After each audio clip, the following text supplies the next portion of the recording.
नमस्कार। इन विशेष समाचारों में आप सभी का स्वागत है। मैं हूं जया, मेरे साथ हैं शरद मुद्गल। आइए शुरुआत करते हैं सुर्खियों के साथ। एकीकृत जनजातीय विकास एजेंसियों और एकीकृत जनजातीय विकास परियोजनाओं के सशक्तिकरण पर राष्ट्रीय सम्मेलन आज। राष्ट्रपति द्रौपदी मुर्मू करेंगी उद्घाटन सत्र की औपचारिक शुरुआत।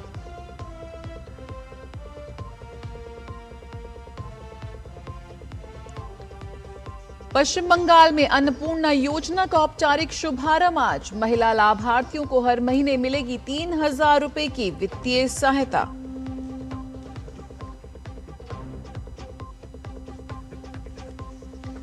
उत्तर प्रदेश के संभल में दंगा पीड़ित परिवार के लिए राहत की खबर। 1978 में बेघर हुए परिवार को फिर मिलेगा अपना घर। प्रशासन खुद सौंपेगा जमीन का पट्टा।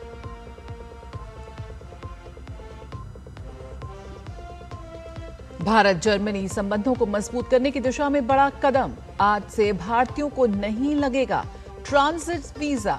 भारतीय यात्रियों की आवाजाही होगी आसान।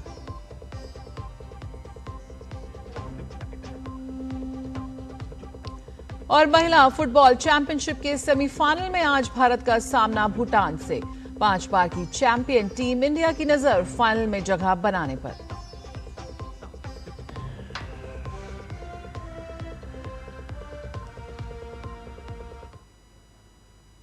जनजातीय कार्य मंत्रालय आज नई दिल्ली में एकीकृत जनजातीय विकास एजेंसियों और एकीकृत जनजातीय विकास परियोजनाओं को सुदृढ़ करने पर राष्ट्रीय सम्मेलन का आयोजन करेगा। राष्ट्रपति द्रौपदी मुर्मू सम्मेलन के उद्घाटन सत्र को संबोधित करेंगी। यह आयोजन जनजातीय गरिमा उत्सव 2026 के अंतर्गत हो रहा है। उद्घाटन सत्र के अंतर्गत राष्ट्रपति द्रौपदी मुर्मू बेंगलुरु स्थित भारतीय विज्ञान संस्थान के नैनो विज्ञान और इंजीनियरिंग केंद्र में स्थापित प्रशिक्षण केंद्र का वर्चुअल रूप से उद्घाटन करेंगे। राष्ट्रपति देश के विभिन्न हिस्सों में स्थित एकलव्य मॉडल आवासीय विद्यालयों में स्थापित 75 अंतरिक्ष प्रयोगशालाओं का भी उद्घाटन करेंगे।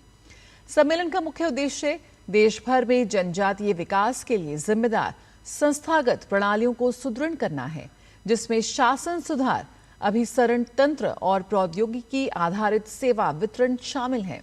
सम्मेलन में 26 राज्यों और 4 केंद्र शासित प्रदेशों के प्रतिनिधियों के भाग लेने की उम्मीद है।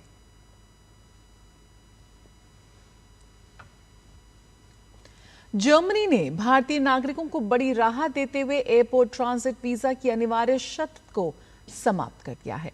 अब जर्मनी के हवाई अड्डों के जरिए किसी तीसरे देश की यात्रा करने वाले भारतीयों को अपने लेओवर के दौरान ट्रांजिट वीजा लेने की कोई आवश्यकता नहीं होगी।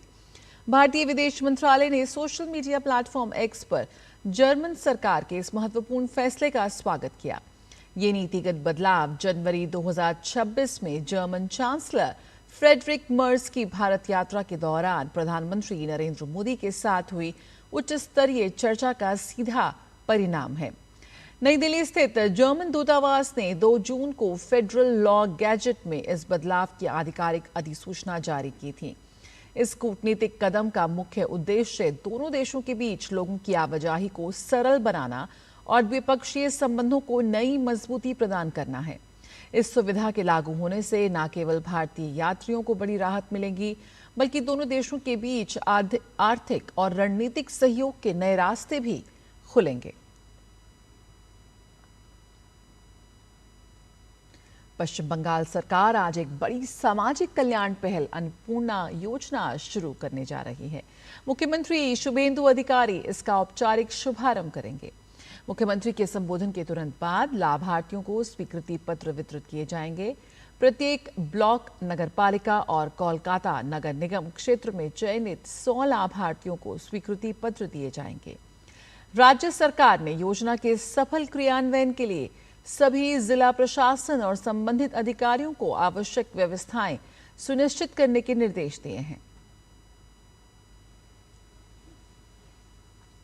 उत्तर प्रदेश के संभल में साल 1978 में भड़के दंगों के पीड़ित परिवार को करीब 48 साल बाद राहत मिलने वाली है। उन्हें प्रशासन की ओर से पुनर्वास के तहत आवासीय जमीन का पट्टा दिया जा रहा है। 1978 के सांप्रदायिक दंगों की आग में इस परिवार ने अपना मुखिया खो दिया था। दंगों में रामशरण दास रस्तोगी की हत्या के बाद से परिवार बेघर था, असुरक्षा के साए में जीवन बिता रहा था। परिवार ने सीएम योगी आदित्यनाथ से न्याय और पुनर्वास की गुहार लगाई थी। इसके बाद परिवार को फिर से अपनी जमीन पर बसाने की योजना पर काम शुरू हुआ। संभल जिला प्रशासन की ओर से अब रस्तोगी परिवार को न केवल भूमि का अधिकार दिया है, साथ ही नए घर की नींव भी रखी जा रही है। डीएम अंकित खंडेलवाल के निर्देश पर मृतक रामशरण दास रस्तोगी की पुत्रवधू रुकमन रस्तोगी पत्नी स्वर्गीय सुभाष चंद्र रस्तोगी को जमीन का पट्टा दिया जा रहा है। उन्हें शेरखां सराय के बाहर चुंगी क्षेत्र में 100 वर्ग मीटर आवासीय भूमि आवंटित की गई है। छोटा हसनपुर रोड स्थित महाराणा प्रताप चौक के निकट आयोजित कार्यक्रम में डीएम और एसपी कृष्णा कुमार बिश्नोई पट्टे का प्रमाण पत्र देंगे।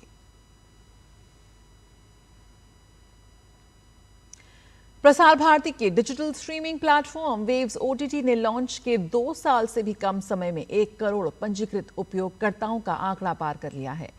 नवंबर 2024 में शुरू हुए इस मंच को भारत के सार्वजनिक डिजिटल मीडिया पारिस्थितिकी तंत्र की एक महत्वपूर्ण उपलब्धि माना जा रहा है।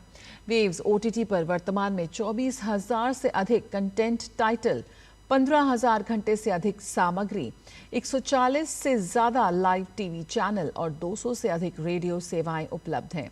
इसके अलावा पीएमई विद्या, शैक्षणिक चैनल, योजना कुरुक्षेत्र और रोजगार समाचार की डिजिटल संस्करण, धार्मिक प्रसारण और प्रसार भारती के दुर्लभ अभिलेखीय कंटेंट भी मंच पर उपलब्ध हैं।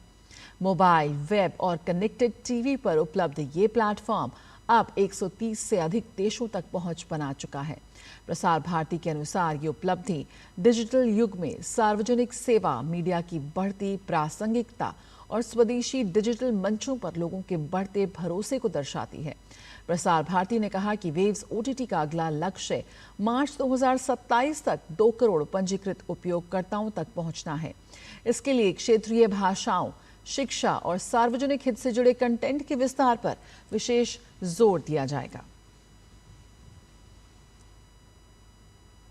रक्षा अनुसंधान एवं विकास संगठन और भारतीय वायुसेना ने स्वदेशी air to surface missile Rudram 2 का सफल परीक्षण किया है। परीक्षण एयरबॉर्न प्लेटफॉर्म से अत्यंत चुनौतीपूर्ण परिस्थितियों में किया गया, जिसमें मिसाइल ने सभी निर्धारित मानकों को पूरा करते हुए अपने सभी प्रमुख सब सिस्टम की क्षमता साबित की। रुद्रम 2 एक स्वदेशी stand of precision strike missile है, जिसे दुश्मन की radar, air defence system, command centre और अन्य उच्च मूल्य वाले जमीनी ठिकानों को लंबी दूरी से निशाना बनाने के लिए विकसित किया गया है।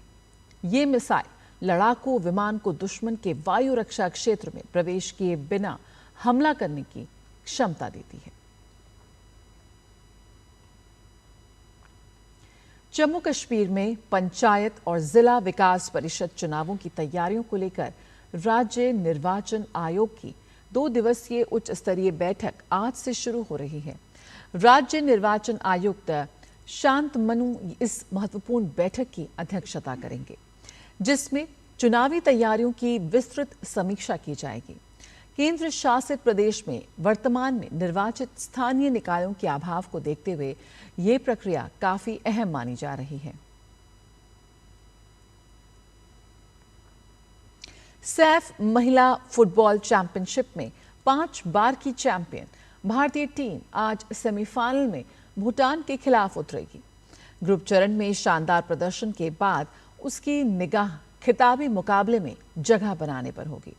भारतीय टीम 2 मैच में 6 अंक से ग्रुप बी में शीर्ष पर रही, जिसमें उसने मालदीव पर 11-0 की जीत के साथ अपना अभियान शुरू किया और फिर मौजूदा चैंपियन बांग्लादेश के खिलाफ 3-0 से आत्मविश्वास बढ़ाने वाली जीत दर्ज की। इन विशेष समाचारों में फिलहाल इतना ही। मुझे और शरद को दीजिए इजाजत। नमस्कार।